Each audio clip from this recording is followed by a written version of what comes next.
the journey within, where a rare specimen of humanity, courageous soul, a heroic soul, embarks upon a journey that is difficult, but the rewards are huge. So, the goal is to be, as they call it, asleep to the phenomenal, awake to the eternal. We are just the opposite. We are very much awake to the phenomenal world, but completely asleep to the eternal. And therefore we need this, the message of the Gita. So, where does this journey begin? The journey begins, they say, with simple steps.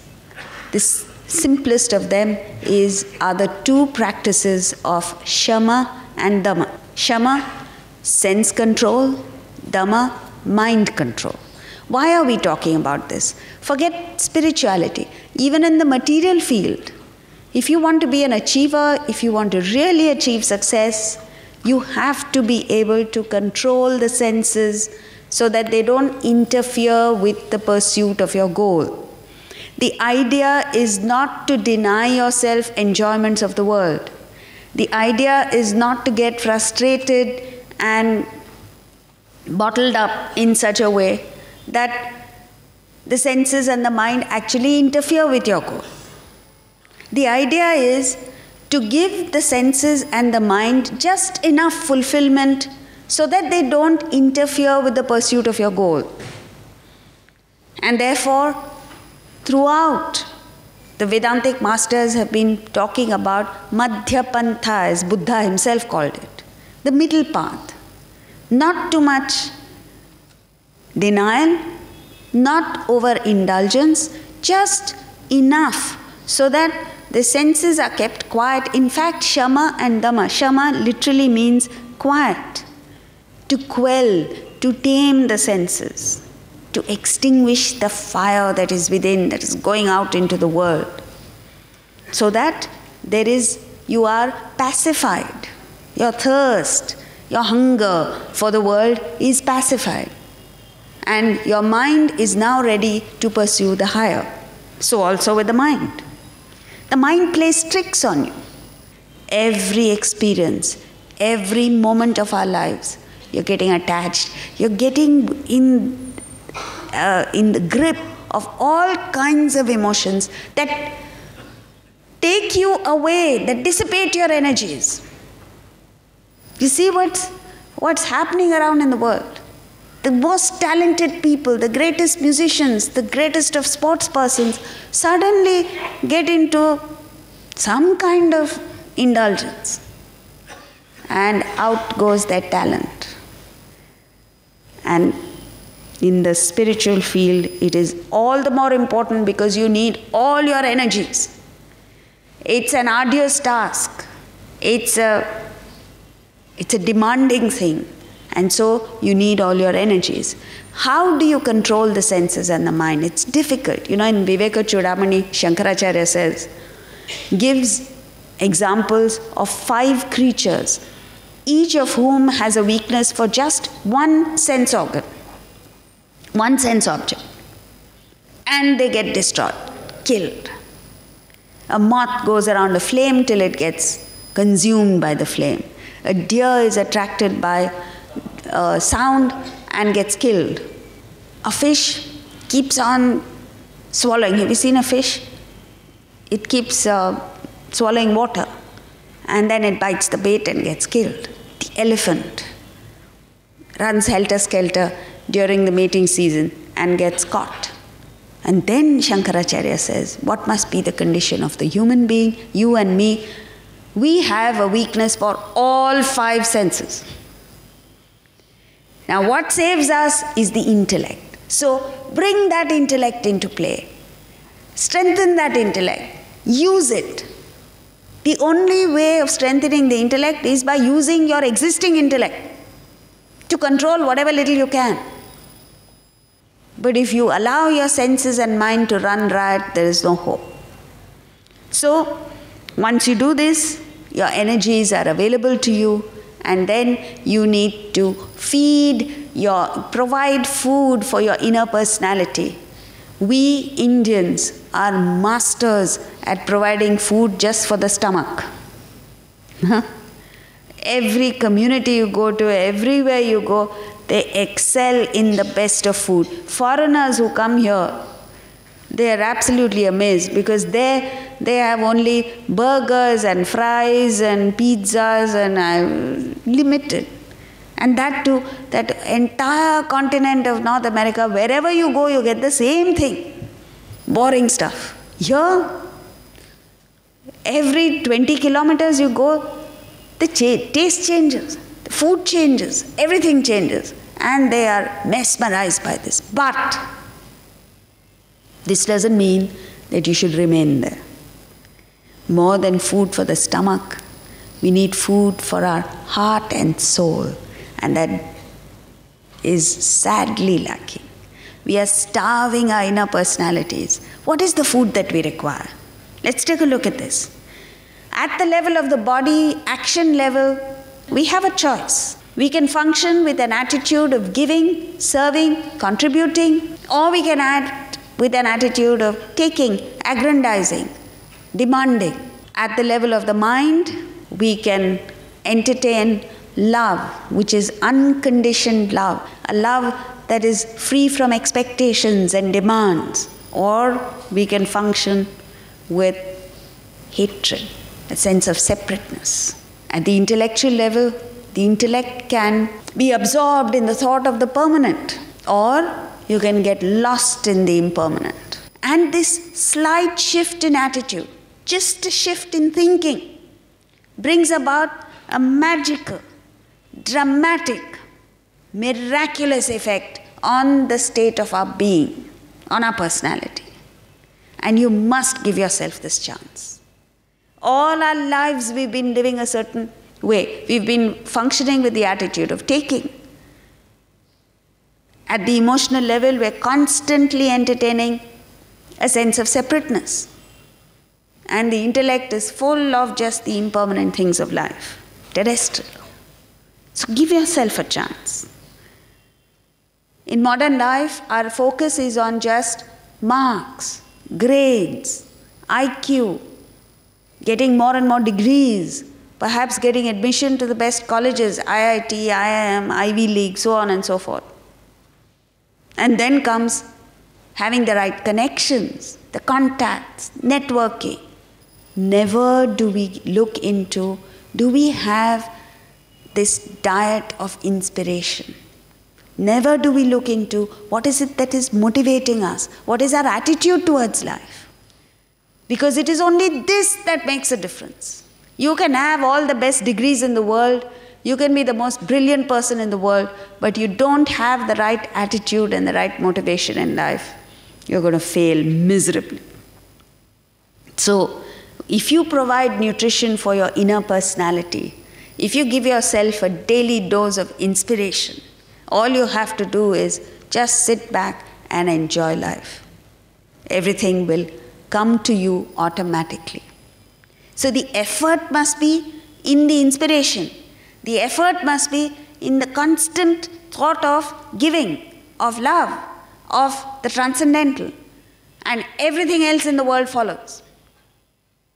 Because we don't have this, everyday life has become such a struggle. Isn't that so? You ask anybody, what are you doing?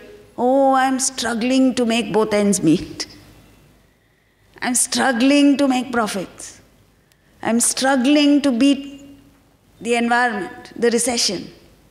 I'm struggling to meet the dollar is going up or down. Whichever way it goes, you're still struggling. Whichever way the stock market goes, you're still struggling. Why is this struggle there? Because we are not focusing on the right things in life. Take a look at the best people in the world. Success came naturally to them, automatically to them.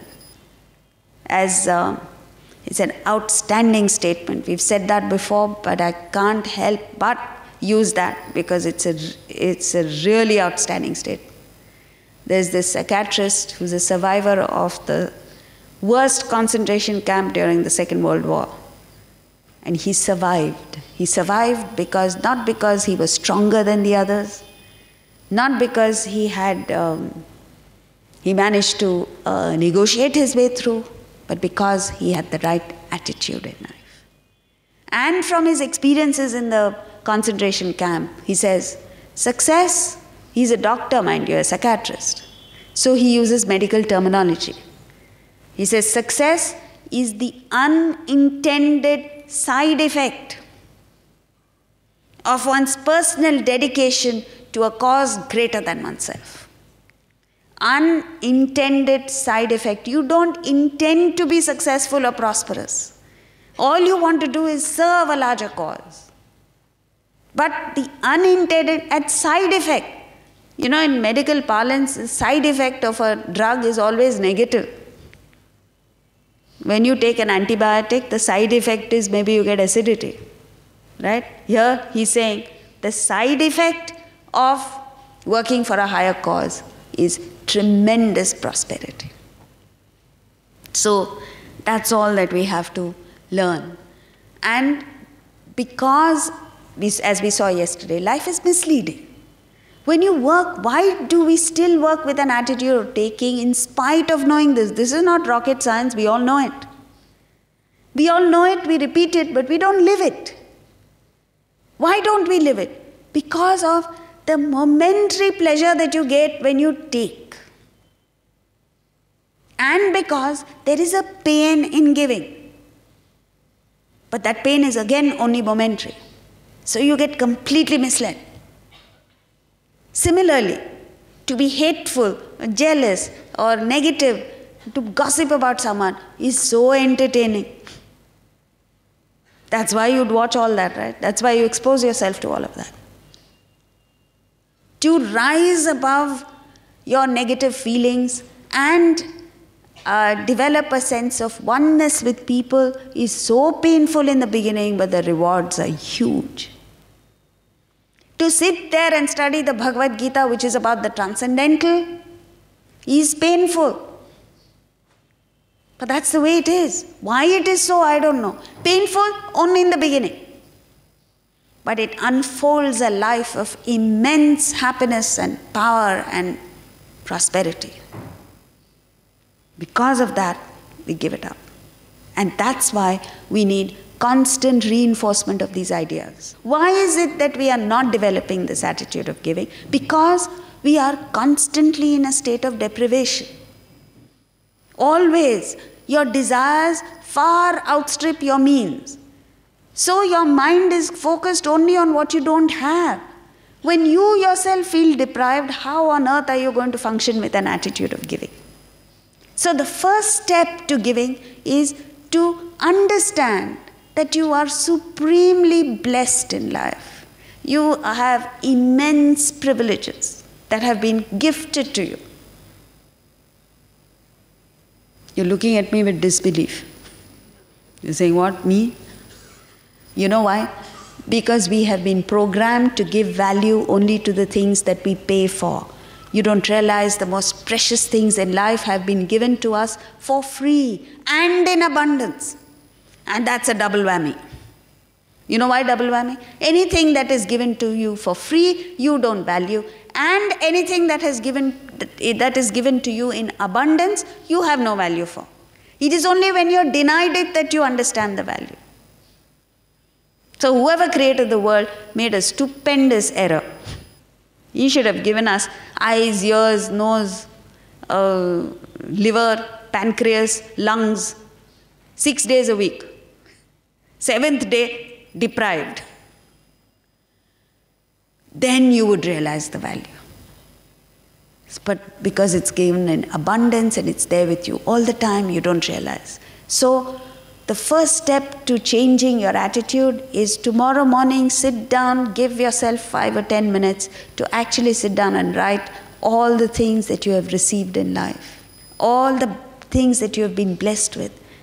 And then you feel a feeling of indebtedness rather than demanding rights. It's a wonderful feeling to start your day with a sense of indebtedness and say, I owe it to people to serve them. I'm not doing anybody a favor. It's like dividend payout. When a company pays dividend to its shareholders, does it go tom-tomming that, oh, I'm doing great service to humanity? What are you doing? I'm paying dividend. Does anybody do that? Why? Because you jolly well owe it. They are the owners of your company. And it is your bounden duty to give the dividend, share the profits. Similarly, you and I ought to give to society, ought to give to all the various entities and elements that have given to you or that have contributed to your life, not because you're doing great charity. You're just giving them what is due to them. In fact, you can't repay. How can you repay your family, for instance, for all the love and affection that has been given to you?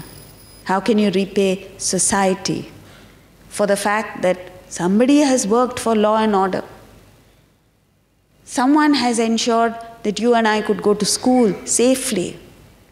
Someone has ensured that there is law and order so that you and I can come here and study the Gita. How can you pay? How can you put a value to it?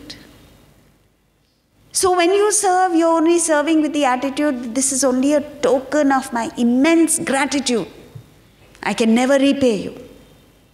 How can you repay this most wonderful country for all that it has given to you, for this priceless heritage that we have inherited?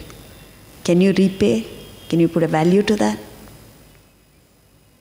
How can you repay some divine force for everything that has been given? You can't. So all that you can do is develop this irresistible desire to pay back. And every moment of your life, if you have this desire to pay back, whoever it is, wherever you go, whoever you meet, if your first and last thought is, how can I add value to you? Of what service can I be to you? This, just the feeling, you don't have to give anything. Don't be afraid. Nobody is asking you to give anything for the simple reason that you can't. You just can't give. But whatever you can do, all that you can do, is develop this attitude of giving. And in that, magical things happen to you. The first thing that happens is you develop energy, inexhaustible energy. Take a look at anyone who has worked with the spirit of giving. You know, you do 5 things in the day, you come back home and say, I'm tired. You go to a movie, come back and say, I'm tired. Correct? What is it that makes you tired? It's not that you haven't done very much. It's not the energy that you have expended that makes you tired. It's the selfishness and self-centeredness that makes you tired. So the moment you break free from that, you have an inexhaustible supply of energy. You have what they call as self-charging battery. Your battery never runs out. Second, you're always enthusiastic, excited about life, exhilarated. Today, wherever you go, everyone is bored stiff. You know, recently because of the swine flu, the schools had holidays. So I asked a school kid, are you happy that you've got holidays? No, boring. Then after a few days, school started. So I said, are you happy that school has started? No, school is boring. And then you say, why is school boring? They make you think, yaar, he says. Thinking is boring, the whole life is boring. Excitement comes when you have a sense of giving. This is a law. All selfish people are tormented and unhappy. No unselfish person in the world is unhappy. So now go back home and say, to the extent we are unhappy, don't blame it on others. Don't blame your mother-in-law, your daughter-in-law, or someone or the other. Just understand that I am unhappy because I am selfish. Or to the extent I'm unhappy, to that extent it means I'm selfish. Third, creativity. You come up with creative solutions Today we opened the newspapers and read what? Nobel Prize. How did the gentleman get the Nobel Prize? Because of creative thinking. How does the creative thinking come? Just one thing, you learn to think beyond yourself and your silly, petty, trivial considerations. The moment you rise above yourself, creative thinking comes to you like a fast download. When you're selfish and self-centered, it's like a dial-up service. By the time you get connected, you get disconnected. Right?